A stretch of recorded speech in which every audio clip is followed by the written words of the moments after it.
के बच्चों के लिए बायोलॉजी में एक नया चैप्टर को समझाने जा रहे हैं, जो है दांत के बारे में।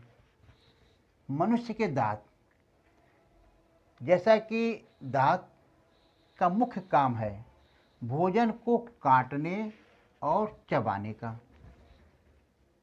यह हमारे भोजन को काटते हैं और चबाते हैं। और यह जो दांत हैं वो गर्ददंती होते हैं। गर्ददंती का मतलब यह होता है कि यह एक जबड़े में सॉकेट की तरह फिक्स रहते हैं, इसलिए यह गर्ददंती कहलाते हैं। टेकोडॉन्ट। और विषमदंती भी होते हैं।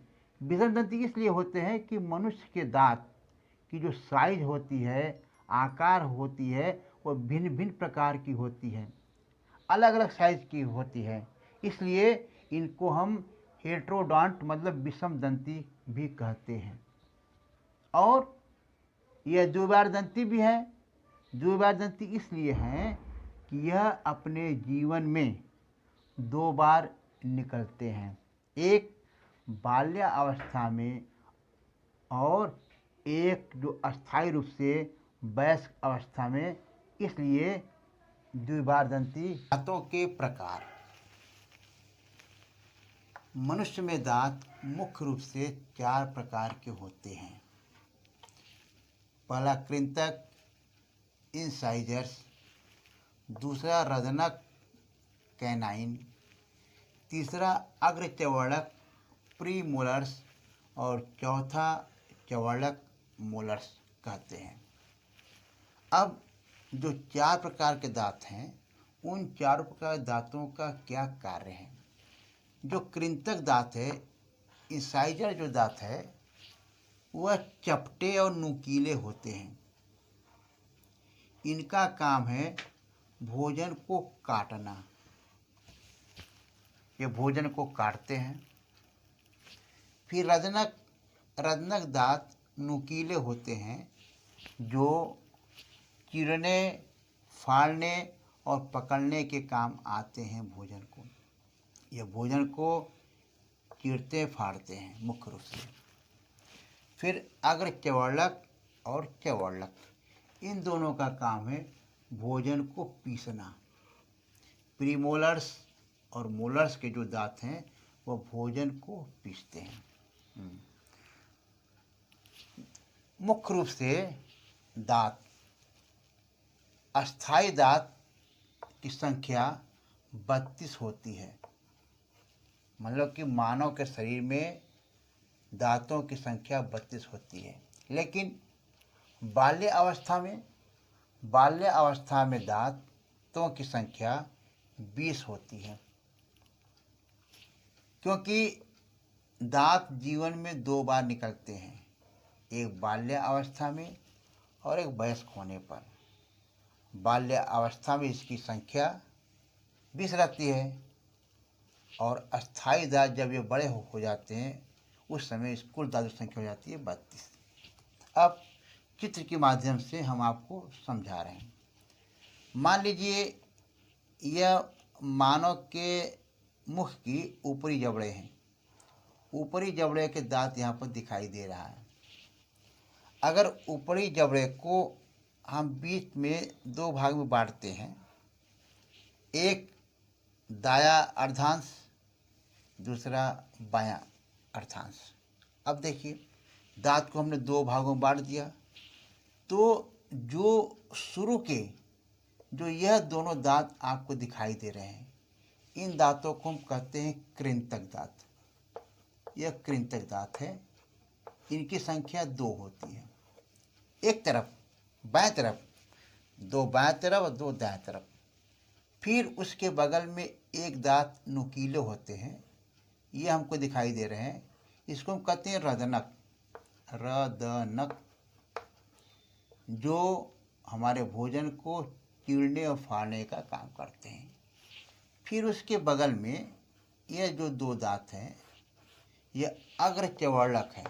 अग्रचर्वणक प्रीमोलर्स, इनकी संख्या 2 होती है। अब जो शेष बचते हैं 3 दांत, यह मोलस दांत कहलाते हैं, जिसको हम कहते हैं चवर्णक। चवर्णक। अब आप देखिए, एक तरफ बाएं तरफ और एक तरफ दाएं तरफ। बाएं तरफ में देखिए 2 दांत कृंतक के, 1 दांत रजनक के, 2 दांत अर्धचवर्णक के और 3 दांत चवर्णक के। कुल संख्या इनकी 2, 1, 3, 2, 1, 3, 2, 5, 3, 8। एक तरफ 8 और एक तरफ 8, कुल मिलाकर 16 ऊपरी जबड़े में दांतों की संख्या 16 हो गई, और 16 ऊपर और 16 नीचे, कुल मिलाकर दांतों की संख्या 32 हो गई। लेकिन बाल्य अवस्था में क्या होता है?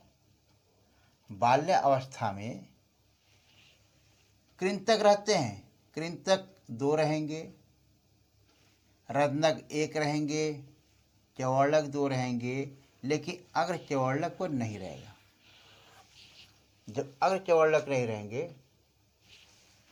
बाल अवस्था में कृंतक 2 रहेंगे, रत्नक 1 रहेंगे, अगर चवर्णक रहेंगे, लेकिन चवर्णक नहीं रहेगा। जब चवर्णक नहीं रहेगा, अब फिर देखिए कृंतक 2, रत्नक 1, अगर चवर्णक 2, कुल हो गया 5। 5 बाएं तरफ, 5 दाएं तरफ, कुल मिला के हो गया 10। 10 दांत ऊपरी जबड़े में, 10 दांत नीचे के जबड़े में, कुल मिलाकर दांतों की संख्या हो गई 20। इसलिए बाल्यावस्था में दांतों की संख्या होती है 20, और वयस्क अवस्था में दांतों की संख्या होती है 32। यह हमने चित्र के माध्यम से आपको क्लियर समझा दिया। सूत्र, स्तनधारियों में दांतों की संख्या को दंत सूत्र द्वारा ही प्रदर्शित करते हैं,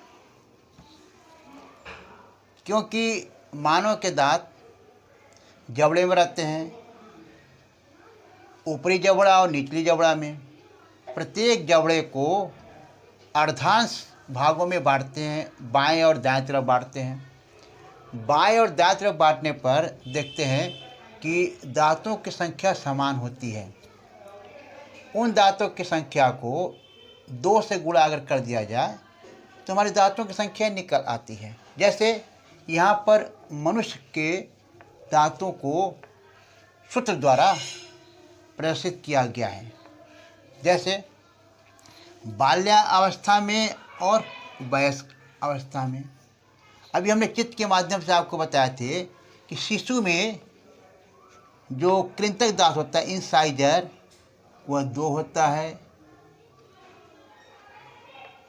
कैनाइन 1 होता है, प्रीमोलर 2 होता है और मोलर नहीं होता है। तो यहाँ पर 2, 1, 3, 2, 5 हुआ।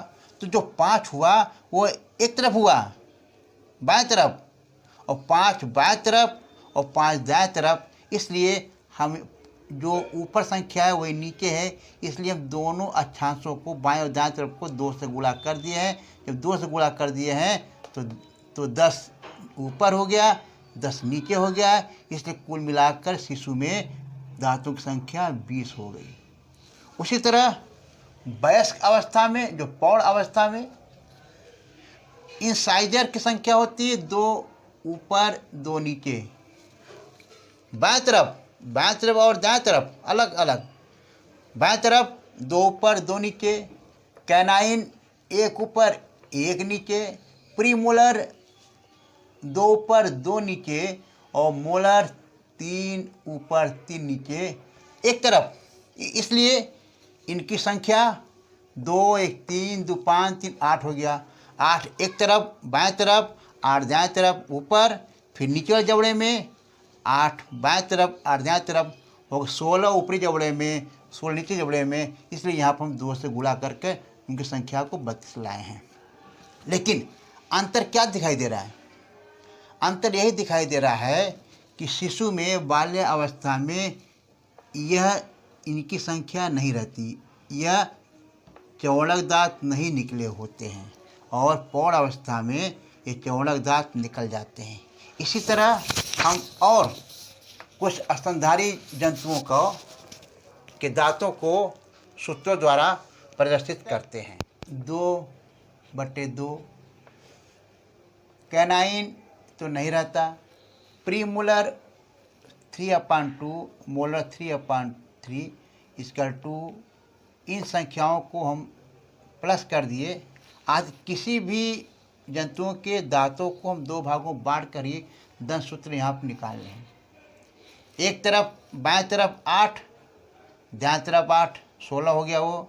नीचे की ओर बाएं तरफ 6, दाएं तरफ 6, इनकी संख्या 12, 12 और 16 मिलकर इनकी संख्या कुल हो गई 28। उसी तरह कुत्ता में कुल दांतों की संख्या होती है 42, यहाँ सूत्र द्वारा प्रदर्शित किया गया है। और घोड़ा में होता है 44 और हाथी में दांतों की संख्या 14 होती है। चूहा में इंसाइजर 1/1, कैनाइन 0.0 नहीं होते हैं, प्रीमोलर भी नहीं होते हैं और मोलर होते हैं 3/3। इसलिए ऊपर इनकी संख्या एक तरफ 4 बाएं तरफ, 4 दाएं तरफ, नीचे भी 4 बाएं तरफ, 4 दाएं तरफ। इसलिए चूहा में कुल दांतों की संख्या होती है 16। फिर गाय में इंसाइजर 0/3,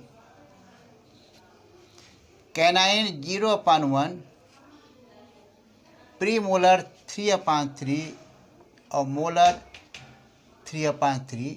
इसलिए गाय में ऊपरी जबड़े में 6 और नीचे की जबड़े में 10 होते हैं, एक तरफ बाएं तरफ और दाएं तरफ भी।